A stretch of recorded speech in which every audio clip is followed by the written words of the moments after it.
No vídeo de hoje, eu vou te mostrar fatos surpreendentes sobre o Antigo Egito, os misteriosos achados arqueológicos, redes de túneis e costumes verdadeiramente pra lá de bizarros. Deixe seu like, se inscreva no canal e vamos nessa! Trabalhadores eram pagos com cerveja. Os antigos egípcios sabiam que a cerveja era intoxicante, mas também acreditavam que era uma excelente fonte de nutrição. Por isso, era parte essencial da dieta daquela época, inclusive para as crianças. A bebida também era prescrita pelos médicos da época, porque eles acreditavam que ela era capaz de confundir e expulsar os espíritos malignos que causavam as doenças. Deixavam eles para lá de doidão e aí vazava todo mundo na braquiara. Agora, uma coisa é certa, nada prova mais que a cerveja tinha seu lugar de extrema importância na sociedade do Antigo Egito, como o fato dela ter sido uma moeda de pagamento para os trabalhadores da época. Inclusive, uma das principais razões de sabermos que as pirâmides não foram construídas apenas por escravos é porque existem registros que mostram quanta cerveja os trabalhadores recebiam como pagamento. Por exemplo, os trabalhadores da pirâmide de Gizé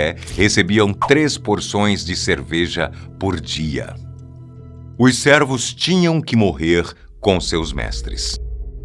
Nos últimos anos do Egito Antigo, essa prática foi proibida. E por isso, muitas famílias, depois de matar os servos, tinham que colocar os corpos escondidos na câmara mortuária dos seus mestres. Mas, ao contrário do que muita gente pensa, na verdade e claramente por uma questão cultural, com suas crenças e valores muito específicos da época, esse sacrifício era uma honra para os servos, que se sentiam privilegiados por serem enterrados com seus mestres e seguir com eles na vida após a morte. De qualquer forma, dá para imaginar que seria, no mínimo, angustiante saber que o seu destino estava ligado à morte da pessoa para quem você trabalhava. Perucas de cabeça e perucas de queixo. No Egito Antigo, a realeza era obrigada a usar peruca. Elas eram muito elaboradas e tinham fios de ouro e prata no meio. A coisa era tão séria que existiam até leis sobre quem podia e quem não podia usar peruca. Obviamente, os escravos estavam excluídos dessa lista. Bom, se a gente pensar no calor que fazia naquela época, talvez não era algo tão ruim assim para eles, não. Imagina só ficar com um negócio pesado, ouro, prata, esquentando na cabeça o dia inteiro, sem falar no suor e fedor que devia ter.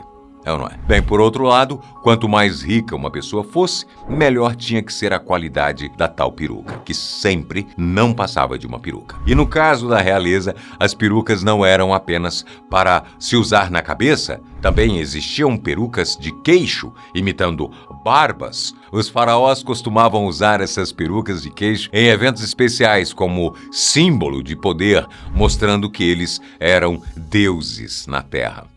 A faraó mulher, e não era Cleópatra.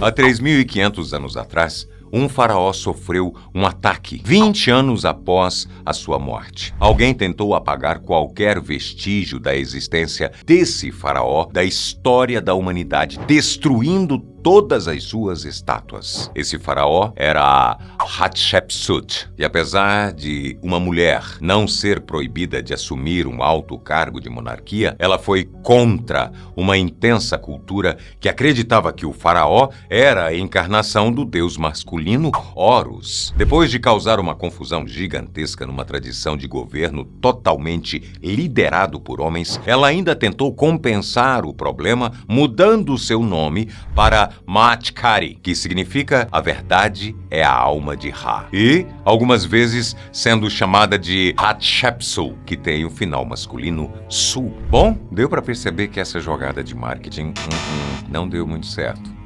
Quem quebrou o nariz da esfinge?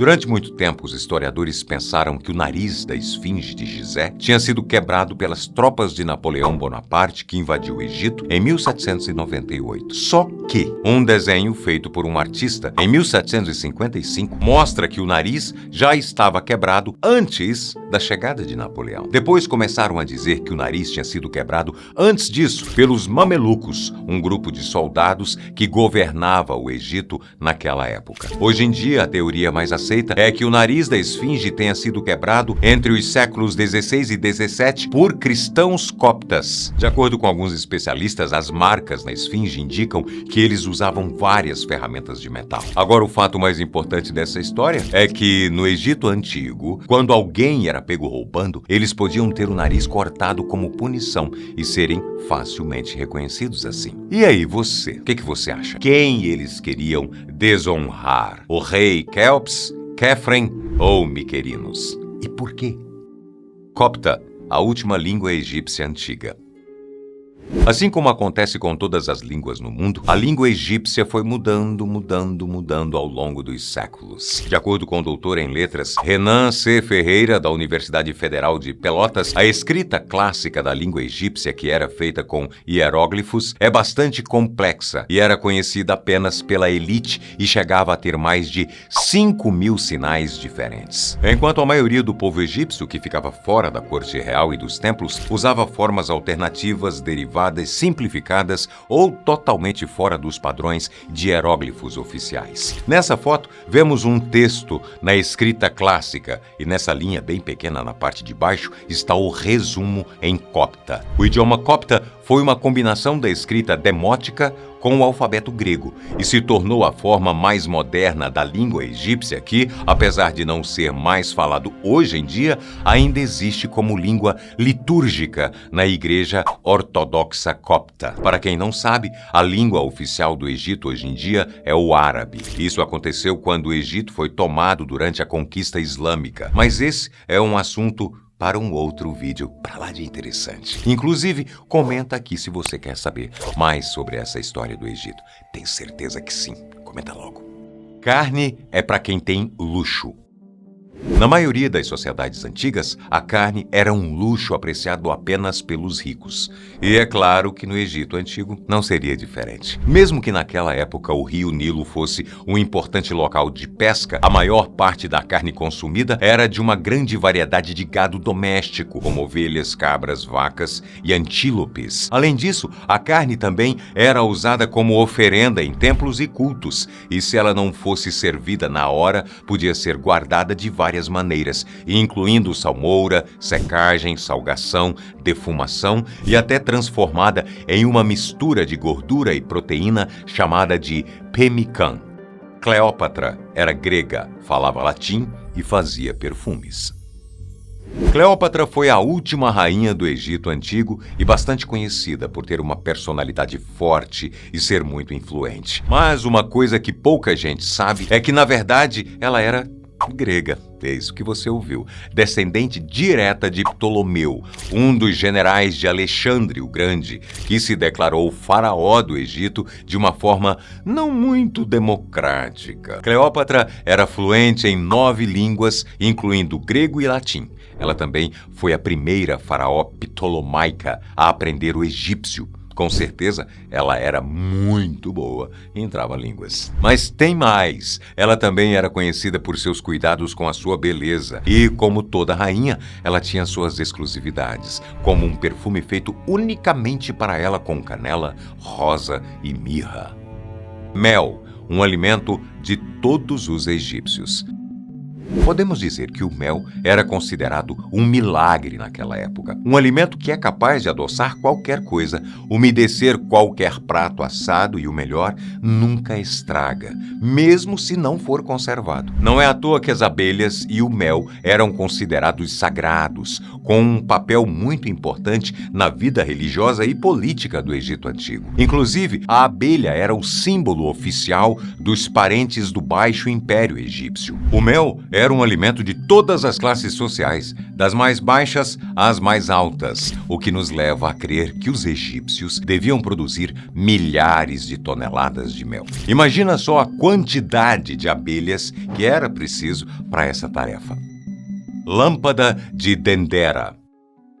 Será que os egípcios antigos foram os primeiros a inventar a lâmpada? Esse é um mistério que intriga diversos historiadores. Tudo começou por causa de uma representação em alto relevo no templo de Hathor, que fica no complexo de Dendera, e se parece com uma ampola de crux. O desenho foi encontrado em um longo corredor na parte subterrânea do templo principal. Algumas teorias sugerem que essa imagem representa uma lâmpada egípcia antiga ou algum tipo de tecnologia elétrica avançada, mas os principais egiptólogos interpretam o desenho como uma representação simbólica de conceitos religiosos, o que faz muito mais sentido. Provavelmente, esse bulbo é, na verdade, uma representação da flor de lótus e a figura central, segurando uma cobra, está associada aos mitos da criação. O fim do Antigo Egito.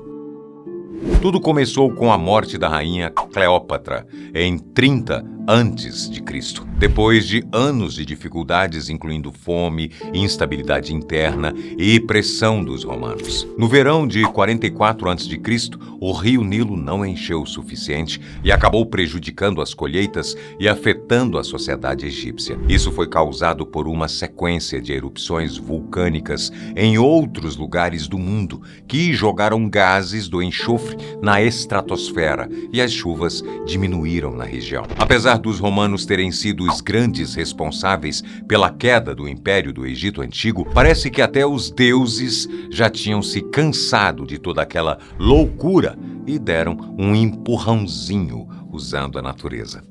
Encontros eróticos entre sacerdotes e membros da corte.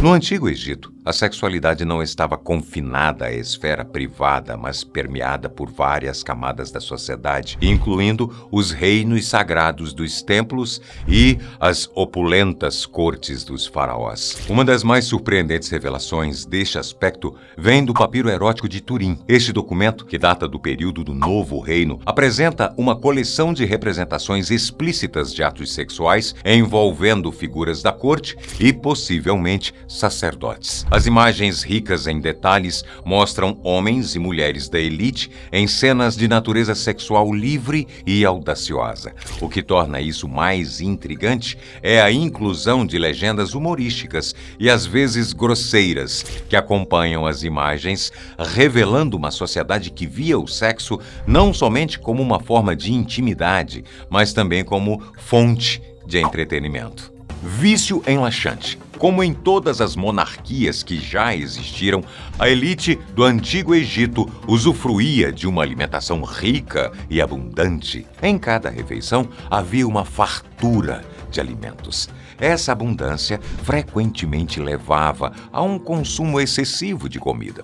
No entanto, ganhar peso não era um objetivo desejado e medidas precisavam ser tomadas para controlar o ganho de peso. A solução encontrada foi surpreendente. As pessoas consumiam laxantes pelo menos 3 vezes ao mês. Segundo os relatos da época, apesar de estranho, esse método funcionava. Ou seja, eles realmente conseguiam controlar o peso. Mas isso gerava outro problema: a falta de sistemas de esgoto adequados. Você provavelmente já pode imaginar a consequência disso, certo? Evidentemente, a sujeira resultante precisava ser limpa de alguma maneira. Assim, essa tarefa recaía sobre os indivíduos de menor status social, que eram responsáveis pela manutenção da higiene e limpeza. Teste do alho. Graças à medicina atual, é fácil identificar quando uma mulher está no período de fertilidade, mas não lá no Egito Antigo. As coisas eram um tanto diferentes, para não dizer bizarras dessa vez também. Na verdade, todos os povos antigos tinham suas formas diferentes de identificar esses momentos nas vidas das mulheres.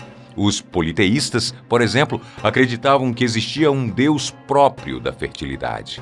Enquanto isso, os monoteístas recorriam a orações poderosas. Os egípcios, por sua vez, utilizavam um dente de alho como método de testar a fertilidade. Para descobrir se a mulher estava fértil, eles introduziam um dente de alho em seu órgão e ela precisava passar uma noite com ele dentro de si. E se pela manhã o cheiro do alho pudesse ser sentido pela boca da mulher, ela estaria em seu período fértil. Isso porque eles acreditavam que todos os orifícios humanos estavam ligados, e se não estivesse com o cheiro de alho na boca, esses orifícios estavam danificados. Então a mulher estava infértil por um tempo. Anticoncepcionais. Ter um filho não é tarefa fácil. Sendo assim, muitas pessoas sequer desejam isso para suas vidas. Hoje em dia, é mais natural repelir o desejo de ser pai ou mãe. Mas no Antigo Egito também existiam pessoas sem vocação para criar uma criança, por exemplo. E para evitar uma gravidez, os povos antigos do Egito eram realmente radicais, se bem que naquela época tudo era meio brusco e intenso, é ou não é? Enfim, para evitar uma possível gravidez, os homens costumavam passar suco de cebola no seu órgão genital, mais precisamente no prepúcio. Enquanto isso, as mulheres iam um pouco além. Elas faziam uma mistura de algumas folhas de árvores e cocô seco de crocodilo. Para piorar, esse preparo era introduzido em seu canal. De acordo com esses povos, essa era a forma mais eficaz para se evitar uma gravidez. Assédio. Muitas pessoas acreditam que o assédio, principalmente as mulheres, é algo mais atual e que ganha força com o passar do tempo. Mas isso não é verdade, e podemos comprovar isso quando falamos no Antigo Egito. Existem muitas formas de deixar uma pessoa desconfortável, é ou não é? Assoviando, falando coisas que não deve ou até mesmo toques não consentidos. Os antigos egípcios, no entanto, usavam esses 3 métodos. Quando estavam em grupos formados apenas por homens, as coisas eram ainda piores e normais. Além de dirigir palavras que não deveriam às mulheres, ainda tiravam sarro das que não os satisfaziam como desejavam. Em alguns casos mais extremos, segundo ilustrações e estudos, esses homens arrancavam as vestimentas das mulheres apenas para se sentirem poderosos. Vale lembrar que naquela época a nudez era muito mais do que um tabu. E apesar disso, as ações desses homens eram aceitas como comuns e nenhuma medida era tomada. Teste de gravidez. Atualmente, os testes de gravidez são conduzidos de maneira rápida e eficaz. No entanto, no Antigo Egito, o processo era muito diferente e curioso. Eles adotavam métodos intrigantes para determinar se uma mulher estava ou não grávida. Se suspeitassem de gravidez, as mulheres eram levadas a um campo com trigo recém-plantado. Lá, elas urinavam sobre as sementes. Se as sementes regadas com a urina germinassem mais rapidamente, interpretava-se que a mulher estava grávida. Embora possa parecer estranho à primeira vista, esse método não é tão diferente dos testes de gravidez modernos. Durante a gravidez, um hormônio específico presente na urina das mulheres pode acelerar a germinação de sementes. Olha que interessante. Isso é corroborado pela ciência. E não se trata apenas de crenças baseadas em histórias de civilizações antigas, não. Incesto. Não podemos abordar o Antigo Egito e seus costumes singulares sem mencionar a prática comum do incesto, especialmente entre realezas. O casamento entre parentes próximos continuou sendo popular em alguns países até o século XVI. Em muitos casos, o casamento entre primos era socialmente aceitável. No entanto, no Antigo Egito, a prática era ainda mais abrangente. Frequentemente, era a irmã do faraó que deveria se casar com ele. Além disso, existiam outras configurações matrimoniais, como entre primos, tios e sobrinhas, e até mães e filhos. Pasmem. É importante lembrar que vários faraós tinham diversas esposas, muitas das quais poderiam ser de sua própria família. O rei Tutancâmon, dentre todos os outros, talvez fosse o mais convencional em termos modernos, pois casou-se apenas com sua meia-irmã. De acordo com os antigos egípcios, o casamento incestuoso era visto como uma maneira de manter a linhagem real pura, garantindo que o sangue da realeza fosse passado apenas para outros membros da nobreza. Além disso, esse costume era uma imitação do casamento entre os deuses Ísis e Osíris, que eram irmãos e casados, segundo a mitologia egípcia. Julgamentos. Os antigos egípcios tinham uma visão singular sobre o sistema de justiça. Diferentemente de outras civilizações antigas, eles não favoreciam a pena de morte. No entanto, ser acusado em um julgamento egípcio antigo não era uma situação fácil de se resolver. Hoje em dia, prevalece o princípio de que todos são inocentes até que se prove o contrário, correto? No Antigo Egito, entretanto, a presunção era oposta. Todos eram considerados culpados até que provassem sua inocência. Como mencionado anteriormente, era desafiador reverter uma situação desfavorável. Punições físicas eram comuns para tentar estabelecer a culpa de uma pessoa. As autoridades egípcias acreditavam que, após sofrer castigo físico por horas, o acusado acabaria confessando a verdade.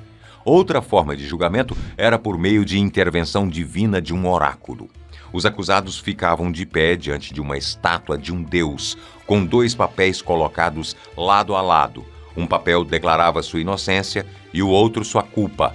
A sentença era, então, decidida pela estátua, que apontava para um dos papéis. Entretanto, a decisão era realmente controlada por um sacerdote. Macacos policiais. A primeira força policial da história surgiu no Antigo Egito, mas não era nada parecida com o que temos nos dias atuais. Uma coisa resistiu ao tempo: o treinamento de cães para atuarem na polícia. Mas o curioso mesmo é que naquela época, macacos desempenhavam o papel de policiais. Então, perto do fim do Reino Antigo, a força policial entrou em vigor. Esses animais tinham como dever o monitoramento dos mercados e templos antigos. Assim, eles deveriam manter a ordem e seguir as leis impostas naquela época. Os homens que trabalhavam na polícia usavam apenas pedaços de madeira como armas. E por isso os macacos e cães eram tão necessários. Quando um criminoso tentava fugir, os cães e macacos os perseguiam com mais agilidade e assim faziam a prisão dos mesmos. Que loucura! E como sabemos que os macacos eram policiais naquela época? Existe um registro bem claro em uma tumba do século V. A ilustração antiga mostra um animal ao lado do que seria um policial, segurando a perna de um ladrão no mercado. Apodrecendo. Ao explorarmos a história e estudarmos civilizações antigas, é comum nos depararmos com práticas que parecem chocantes hoje. Uma dessas práticas foi motivada por um incidente lamentável. Após a morte de uma mulher no Antigo Egito, seu corpo tinha que permanecer no local da morte por 4 dias. Este era o tempo necessário, em média, para o corpo começar a decompor. Depois desse período, os restos mortais eram enviados ao encarregado do embalsamamento. Mas por que essa prática de deixar o corpo se decompor existia? A origem desta prática remonta a um incidente perturbador, envolvendo um embalsamador que foi descoberto em uma situação inapropriada com o cadáver de uma jovem. Um colega de trabalho foi quem flagrou o ato. Depois disso, a confiança das pessoas na presença de um homem ao lado do corpo de uma mulher recém-falecida se abalou. Por muitos anos, esse protocolo foi mantido. Embalsamadores tiveram que lidar com corpos de mulheres em estágios avançados de decomposição. Apesar de desagradável, esse protocolo visava garantir a integridade e o respeito aos corpos das mulheres falecidas. Rituais dos sacerdotes. Os sacerdotes tinham um papel realmente importante no Antigo Egito. Mas ocupar essa posição exigia muito dessas pessoas e não era uma tarefa fácil. Os sacerdotes costumavam viver em templos construídos para homenagear os antigos deuses, e o trabalho começava quando eles tinham que cuidar desses deuses como se eles estivessem ali, em carne e osso. Eram preparadas comidas diariamente. Após todo o preparo, esses alimentos eram colocados diante das estátuas e não eram removidos até que os sacerdotes decidissem. Eles diziam receber algum tipo de sinal de que o Deus havia absorvido todos os nutrientes daquela comida. Esses sacerdotes eram viciados em limpeza e, por isso, precisavam tomar 2 banhos de manhã e 2 à tarde. Era um quente e um frio de cada vez. E para dificultar ainda mais suas vidas, o ritual de iniciação no sacerdotismo incluía a circuncisão. Os egípcios de hoje devem ficar realmente felizes sabendo que isso ficou, lá atrás. É ou não é? As baleias do deserto. Imagine baleias navegando pelas areias de um deserto. Parece até um filme de ficção científica, não é? Mas se pensarmos em centenas de milhares de anos atrás, pode ser que realmente tenha acontecido. Este cenário pode ter sido uma realidade, já que cientistas encontraram evidências de ancestrais de baleias que uma vez nadaram por aquela região. Em 1902, geólogos descobriram um vale esculpido por fortes ventos bem no meio do deserto do Saara. E ali no meio, ossos de animais considerados ancestrais das baleias que conhecemos hoje. Alguns desses esqueletos são realmente colossais, com mais de 15 metros de comprimento, que datam de 37 milhões de anos atrás, remetendo a uma era em que toda a região do Saara era submersa em água. Esses fósseis pré-históricos são importantes porque ajudam a ciência a desvendar o quebra-cabeça sobre a evolução da vida na Terra. As evidências sugerem que essas criaturas inicialmente terrestres foram gradualmente se adaptando à vida aquática ao longo de milhares de anos, transformando suas pernas em caudas. Uma das principais evidências que reforçam essa ideia de jornada evolutiva são os vestígios de patas traseiras que as baleias modernas apresentam. Hoje, o vale é um patrimônio da Unesco, visitado por milhares de pessoas todos os anos. Paleontólogos especulam que os ancestrais terrestres das baleias podem ter sido parecidos com veados ou porcos que se aventuraram perto do mar há cerca de 55 milhões de anos e, ao se mudarem para a água, desenvolveram características de caça e cresceram em tamanho, tendo suas espinhas dorsais alongadas e caixa torácica aumentadas. A múmia gritando. A arrepiante história da múmia que grita é um mistério que finalmente foi descoberto no complexo de tumbas de El-Bahari, no Egito, por anos. A identidade deste cadáver, com boca aberta, confundiu estudiosos e arqueólogos, mas uma análise de DNA expôs a verdade. A múmia não é ninguém mais, ninguém menos que o príncipe Pentaweret, filho do faraó Ramsés III, um dos principais responsáveis pela conspiração do harém, que tinha como objetivo assassinar o faraó. Pesquisadores encontraram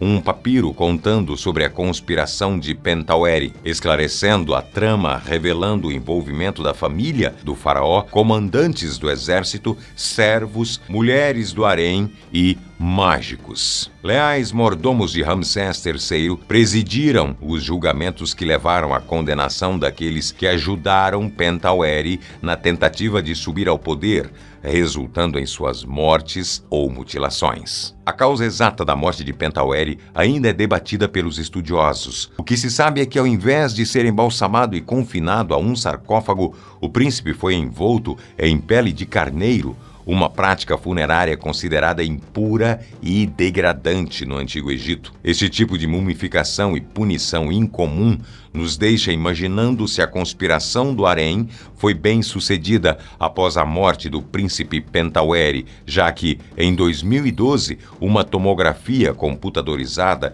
do corpo do faraó Ramsés III revelou marcas em sua garganta, indicando a causa de sua morte por assassinato. A Cidade Dourada Perdida. A Cidade Dourada Perdida foi encontrada enterrada sob as dunas de areia do Egito. Sem dúvidas, uma descoberta de tirar o fôlego, já que a cidade ficou escondida por mais de 3.000 anos. Esta descoberta monumental, aclamada como uma das mais significantes da história da região, atraiu a atenção do mundo todo. Localizada perto de Luxor, a antiga metrópole, agora conhecida como a Cidade Dourada Perdida, é considerada a maior cidade já encontrada no Egito em incontáveis milênios. Ela permaneceu escondida dos olhos do mundo, mas uma dedicada equipe de arqueólogos buscaram incansavelmente seus segredos. Remontando à Idade do Ouro do Egito, durante a ilustre Quarta Dinastia do Antigo Império, esta cidade, também conhecida como a Ascensão de Aten, mantém a promessa de reescrever a história da humanidade. O egiptólogo Zahi Hawass, uma respeitada figura no campo, acredita que esta descoberta surpreendente pode trazer respostas sobre a vida do jovem faraó Tutankhamon e de sua tumba descoberta há quase um século. Sem dúvidas, é uma perspectiva tentadora que excita pesquisadores e entusiastas da história. Quanto mais os arqueólogos escavam as ruínas da Cidade Dourada Perdida, mais descobrem uma extraordinária variedade de artefatos. O mais impressionante até agora foi o tesouro de estatuetas e objetos diversos pertencentes à rainha Tai, a esposa do misterioso Amenhotep III. O Homem de Ouro. O Homem de Ouro foi encontrado nas tumbas atemporais de Saqqara, localizadas no Egito. Arqueólogos fizeram uma descoberta inovadora que reescreveu a história. Enterrado sob as instáveis areias do deserto por mais de 4.300 anos, eles desenterraram uma múmia misteriosa de um homem escondido do mundo por milênios. Trancado dentro de um sarcófago de pedra totalmente fechado, esta figura misteriosa estava completamente envolta em joias valiosas e coberta por camadas de folhas de ouro brilhantes, tornando a múmia completa mais antiga já encontrada, adornada com tanta riqueza. Um dos detalhes que mais chama a atenção é o fato de ser um indivíduo que não pertenceu à realeza, mas que possuía uma riqueza extraordinária, evidente pelo bracelete no peito e a túnica de design elaborado, oferecendo um vislumbre cativante da vida de alguém que viveu durante a misteriosa Era do Antigo Império, um período de 4.500 anos atrás. A escavação, que teve duração de 1 ano em Saqqara, rendeu mais do que apenas esta múmia esplêndida. Também revelou um tesouro de artefatos antigos, incluindo estátuas de cerâmica, amuletos, ferramentas e impressionantes pinturas de parede. Cada artefato cuidadosamente retirado do deserto dá vida ao mundo antigo e seus mistérios. Esta descoberta é uma ponte que liga os reis há muito esquecidos à vida cotidiana das pessoas que viveram ao lado deles, enriquecendo nossa compreensão de um período fascinante da história. As múmias de filhotes de leão. As profundezas das tumbas antigas escondem um segredo hipnotizante, um reino de múmias de filhotes de leão envoltas em linho antigo, esperando para compartilhar suas histórias misteriosas. No final de 2019, uma descoberta surpreendente se desenrolou quando arqueólogos revelaram um vasto tesouro de artefatos antigos e animais mumificados, cada um guardando pistas para um passado distante. Entre as descobertas mais notáveis foram os restos de pelo menos 2 filhotes de leão, elegantemente preservados no cemitério de Saqqara, ao sul do Cairo. A descoberta incluía uma variedade de estátuas de mangustos e outros animais como ibis, falcões, serpentes, crocodilos e escaravelhos sagrados, reverenciados como símbolos de renascimento e imortalidade. Entre esses tesouros, 5 felinos mumificados chamaram a atenção. Com a ajuda de tomografias computadorizadas, 2 foram identificados como filhotes de leão, distinguidos por seu tamanho e estrutura óssea. Os outros 3 felinos ainda representam um mistério. Alguns arqueólogos especulam que eles poderiam ser um leopardo raro, uma leoa ou uma pantera ainda não totalmente crescida. Na época em que foram mumificados, os felinos eram reverenciados como divindades ou oferecidos como reverência aos deuses. As antigas crenças em torno dessas relíquias misteriosas ainda não foram reveladas, deixando seus segredos ocultos para que, quem sabe, algum dia sejam reveladas nesta hipnotizante jornada através do tempo. A Pedra Roseta. A Pedra Roseta foi descoberta durante a campanha de Napoleão Bonaparte, liderada pelo desbravador Pierre-François Bochart. Um grupo de soldados tropeçou no artefato a cerca de 56 quilômetros a leste da movimentada cidade de Alexandria, perto de uma região agora conhecida como Roseta. Este artefato excepcional, feito de basalto preto, mede quase 1,5 metro de comprimento e 70 centímetros de largura. Mas o que torna a pedra verdadeiramente extraordinária são as antigas inscrições gravadas em sua superfície, contendo escritos em 3 idiomas diferentes: hieróglifos egípcios, grego e demótico egípcio. Naquela época, apenas o grego era decifrável, deixando as outras 2 escritas envoltas em mistério. Por meio de sua engenhosidade e determinação, eles desvendaram a chave oculta que revelaria os antigos segredos, percebendo que a inscrição grega trazia a mesma mensagem que os hieróglifos e o texto demótico nos anais da história. O texto é um decreto de 196 a.C., promulgado em nome do faraó Ptolomeu V, na cidade de Mênfis. Ele foi elaborado por sacerdotes e declara que o faraó era um grande governante, seguidor dos deuses, e que a mensagem deveria ser compartilhada entre os súditos. Em todo o Egito, a Pedra da Roseta é considerada uma relíquia que preencheu a lacuna entre a compreensão antiga e moderna da história. Depois de sua descoberta, os franceses ficaram com a pedra, mas perderam a posse do Egito para os ingleses e, em 1801, foi transportada para o Museu Britânico em Londres. Porém, já há algum tempo o Egito pede a repatriação da Pedra Roseta para sua terra natal. Eles acreditam que levar a pedra de volta ao seu local de origem garantirá a preservação de sua rica herança cultural e vai garantir o legado da grande civilização que no passado prosperou ao longo das margens do Nilo.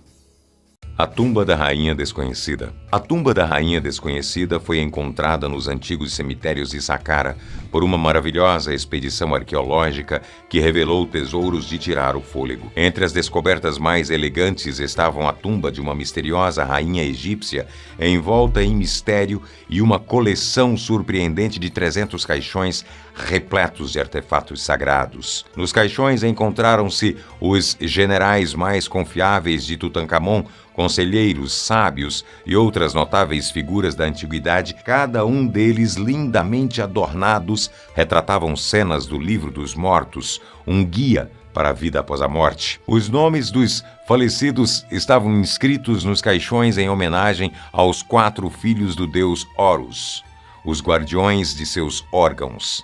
Alguns desses caixões ostentavam até 2 tampas, um quebra-cabeças intrigante para os arqueólogos. Descendo pelas tumbas, os pesquisadores encontraram uma variedade de artefatos curiosos, como jogos antigos, estatuetas minúsculas chamadas chabites e estatuetas do deus Pataçocar. Entre as relíquias encontrava-se a múmia de um soldado empunhando um machado de metal, insinuando um passado honroso de guerreiro. No entanto, a principal descoberta está dentro da tumba da rainha, uma visão de tirar o fôlego para contemplar seu lugar de descanso. A tumba foi inteiramente moldada em ouro maciço, deixando os especialistas impressionados com a grandeza incomparável. Ela era conhecida como a Rainha Real Neat, e sua identidade ainda guarda segredos, alguns até relacionados ao divino, considerada deusa da criação ou reverenciada mãe do deus Sol.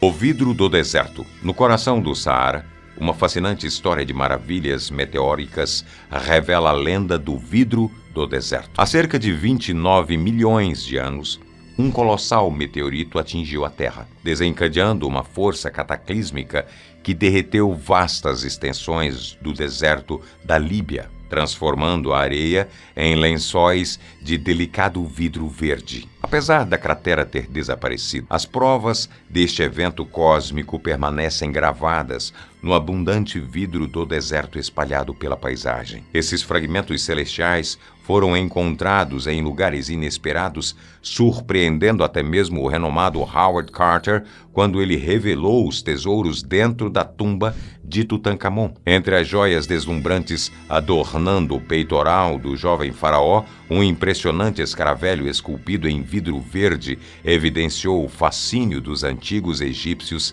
pelo místico. Mas as conexões celestiais não terminaram aí. Outro artefato inspirador foi descoberto na tumba, uma adaga forjada de ferro proveniente de um meteorito, metal celestial que viajou dos céus para as mãos de um rei, dando um toque sobrenatural ao enterro.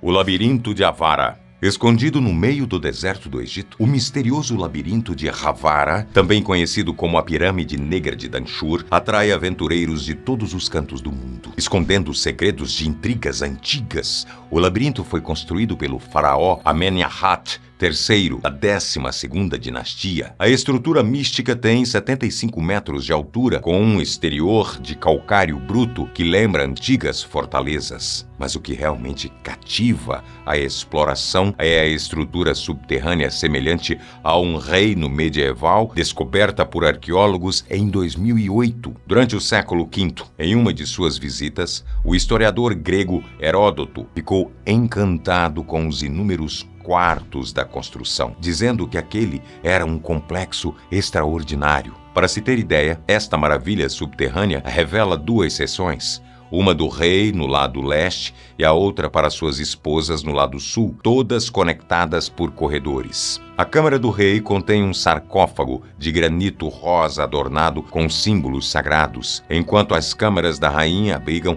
sarcófagos parecidos, adornados com diversas pedras preciosas. Cada uma dessas passagens é rica em significado, apresentando rituais que acredita-se indicarem o lar de Osíris, o deus do submundo. No entanto, sob as areias do Avara, um enigma persiste, pois a divisão inferior permanece um mistério. Descrições de textos antigos fornecem apenas vislumbres da verdadeira natureza do labirinto.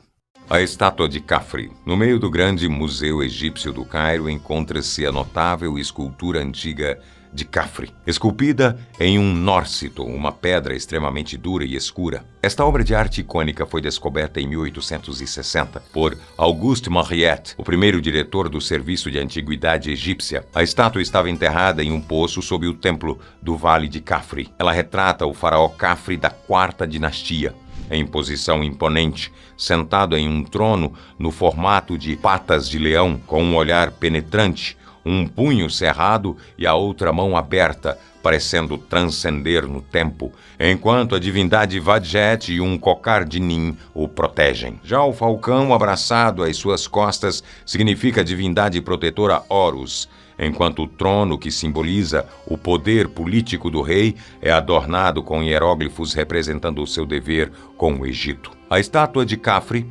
exemplifica o notável trabalho do Antigo Egito, mesclando idealismo e naturalismo com materiais como quartzito, calcário e basalto.